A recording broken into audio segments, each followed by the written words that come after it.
స్నానం చేసి మీకు దగ్గరలో మందార చెట్టు ఎక్కడుందో అక్కడికి వెళ్ళండి. ఆ మందార చెట్టు ఆకులు 108 తెచ్చుకోండి. 108 తెచ్చుకోవడం సాధ్యం కాదండి అని భావించేవాళ్ళు కనీసం 21 మందార ఆకులైనా తెచ్చుకోండి.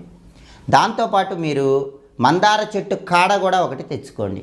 అలా తెచ్చుకొని ఆ మందార చెట్టు ఆకులన్నీ చక్కగా నీళ్ళతో శుభ్రం చేయండి.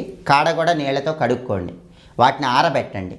ఒక పొడి వస్త్రం తీసుకొని వాటిని శుభ్రంగా తొడవండి. అలాగే అష్టగంధం పౌడర్ అని ఉంటుంది, బయట పూజా సామాగ్రి షాపుల్లో లభిస్తుంది. ఈ అష్టగంధం తీసుకొని అష్టగంధంలో కొద్దిగా నువ్వుల నూనె కలిపి అష్టగంధాన్ని పేస్ట్ లాగా చేయండి.